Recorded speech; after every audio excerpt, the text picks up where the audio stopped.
আজকে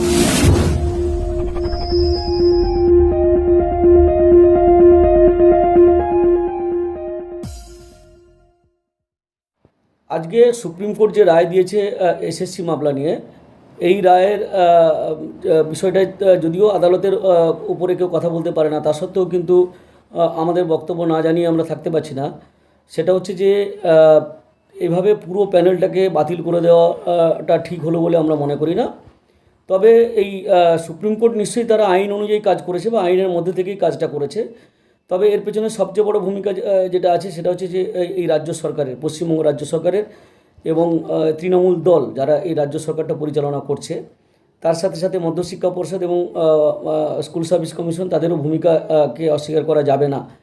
কারণ আমরা প্রথম থেকেই বলছিলাম যে অযোগ্য যারা আছে তাদেরকে সঠিকভাবে চিহ্নিত করা হোক এবং সুপ্রিম কোর্টের কাছে পরিষ্কারভাবে বলা হোক যে এরা অযোগ্য, এর বাইরে কোনো অযোগ্য নেই। আজকে এই চাল কাঁকড় আলাদা করা গেল না বলেই পুরো প্যানেলটাকে বাতিল করে দিল সুপ্রিম কোর্ট।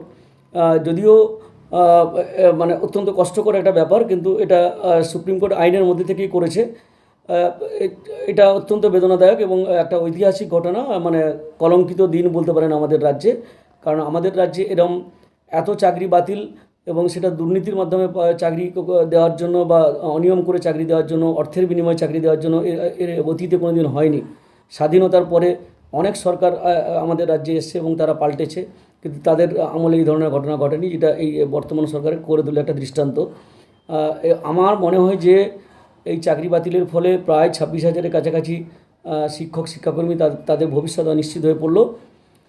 তারা যে নেতাদের সঙ্গে যুক্ত ছিলেন বা যাদের সঙ্গে যুক্ত থেকে আজকে চাকরি পেয়েছিলেন, অনেকেই, সবাই নয়, তারা আশা করি সেই নেতাদের সঙ্গে যোগাযোগ করবেন খুব দ্রুততার সঙ্গে এবং তাদের পাওনা গণনাটা সঠিকভাবে বুঝে নেবেন। কারণ এই নেতাদের দুর্নীতির কারণেই তো আজকে এই এতগুলো লোকের ভবিষ্যৎ অন্ধকার চলে গেল। তাদের বউ বাচ্চা, তাদের পরিবার, তাদের মান সম্মান সব কিন্তু ধুলে মিশে গেল। তো স্বাভাবিকভাবে তারা যদি এই নেতাদের ছেড়ে দেয়, তাহলে কিন্তু মানে আগামী দিনে কিন্তু এই জিনিসটা আরও বাড়তে থাকবে। সেই জন্য আশা করি তারা সঠিকভাবে তাদের হিসেবটা বুঝে নেবে। আমার নাম স্বপন মণ্ডল, সাধারণ সম্পাদক, বঙ্গীয় শিক্ষক ও শিক্ষাকর্মী সমিতি।